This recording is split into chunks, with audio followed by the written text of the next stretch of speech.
There are certain games that spark imagination. Games that people debate and discuss without actually playing them. Games that likely only exist in a finished state in our dreams. Games like Half-Life 3, Portal 3, and Kingdom Hearts 3.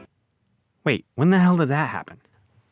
What I'm saying is that sometimes when we expect a game to come out and when it actually comes out aren't necessarily close together, and being quietly canceled is about as likely as having games show up on store shelves. And one canceled game that has absolutely piqued my interest is Agent from Rockstar Studios. Unlike Fallout Van Buren or Star Wars 1313, Agent isn't an IP that's the victim of corporate buyouts or a steady decline from a once great studio. Upon writing this, Rockstar is at their peak financially, and while their output has slowed in comparison to nearly yearly releases between GTA 4 and GTA 5, it would be hard to argue that they weren't at the top of their game right now.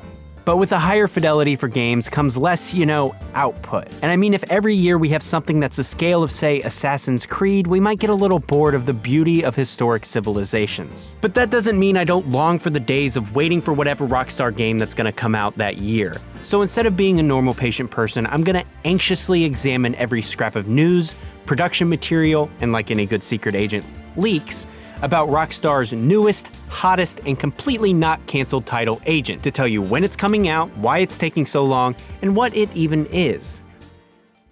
Right off the bat, there was a Rockstar-developed and canceled PS2 title called Agent that was dug up by Unseen64. There are 2 pieces of production material listed there. It's of a building, that's all. To say that's a dead end would be an understatement. In 2019, Blake Hester from Polygon actually did do a pretty significant write-up regarding how this was Rockstar proving that they were, rock stars, and to justify the absurd amount Take-Two paid to acquire them. The big thing that they kept referring to was that Washington, D.C. would act like an open world with a variety of linear levels branching out from there. However, with the shell game trick that was shifting assets between studios, it's made clear that Agent on the PS2 and the one that they were talking about later were very different games. How much Rockstar San Diego gave to Rockstar North for their project is a big old Q that's a pretty simple A.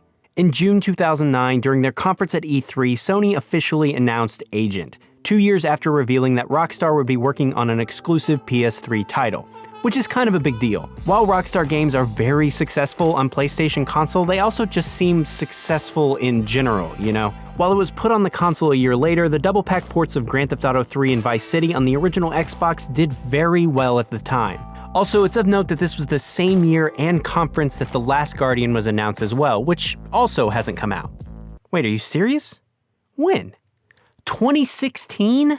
In life, there are 4 inevitabilities: death, taxes, new Transformers movies, and PlayStation-exclusive titles getting sizable delays. The conference is particularly thin on details. We get the graphic that's the thumbnail for everyone's video about the game, and a corporate fluff piece that calls it a globe-trotting game involving the Cold War in the late 1970s. Jack Tretton goes on to talk about the rich history PlayStation has had with Rockstar, which definitely isn't a lie. San Andreas is the cornerstone of every cool friend's PS2 collection, and your PS2 collection, and your grandma's PS2 collection. It's the highest selling PS2 game ever. Vice City is number 4, by the way. Gran Turismo 3 and 4 are the 2nd and 3rd, meaning the 4 highest selling PS2 games start with GRAN, which is a weird thing to think about. In 2011, Jack Tretton seemed skeptical of Agent's PS3 exclusivity. A few months later, environment pieces would appear in Lee Donohue's portfolio, which were apparently from 2009. However, according to his LinkedIn, he left Rockstar to join up with Ty the Tasmanian Tiger developer Chrome Studios. He has currently not accepted my request to connect. Shame. He works for a railway engineering company now, by the way. 2011 was the same year the Rockstar published LA Noire would release. 6 years and over 100 employee complaints after it was announced in 2005. Fun fact, there are so many mislabeled or omitted names in the game's credits that together former developers posted a complete list at lanoircredits.com. My worst theory is that some of the Agent team, particularly those located in Australia, were relocated to work with Team Bondi to finish the game during LA Noire's particularly rough development. However, Donohue doesn't appear in the credits list anywhere despite working in the Australian industry at the same time. A bust, to say the least. In 2015, another round of concept art leaked, including what looks like a chunk of map. If you press me, I'd say that it reminds me a little bit of the art direction in something like the Uncharted games. If you didn't press me, I'd tell you that it looks like absolutely nothing. Darren Charles Hatton, who put these pieces in his portfolio, has also not accepted my LinkedIn request, which is frankly his loss. I did, however, manage to track down Darren's email through a whole thing. And so I typed up something Dakota described as, quote, well written, and my partner described as too formal. And then I waited. I hadn't sent it yet, mind you. That's fucking terrifying. We have less than 1,000 subs. I needed some liquid courage. Then I could send it. I didn't get a response. From here on out, it gets a little, murky. The biggest being all of those leaks that, honest to God, just keep coming. While writing this, it was kind of a joke to look at Reddit and see what came up about Agent. Pretty recently, and by pretty recently I mean I lost the article, there was a 4chan leak that basically said, hey, Agent is canned.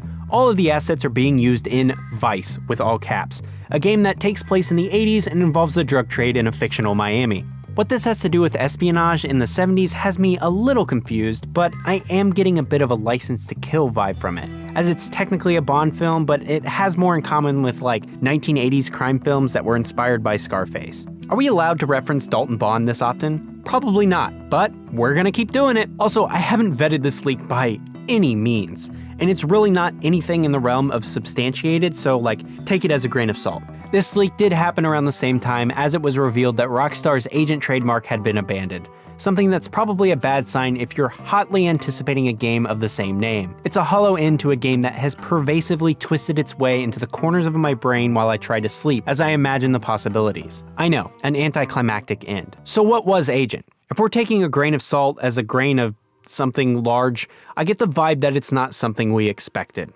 While some people seem to think of a fun James Bond romp when they think of Agent, judging by what we unearth, I really don't think that's the case. I'm picturing something that feels a little more John le Carre.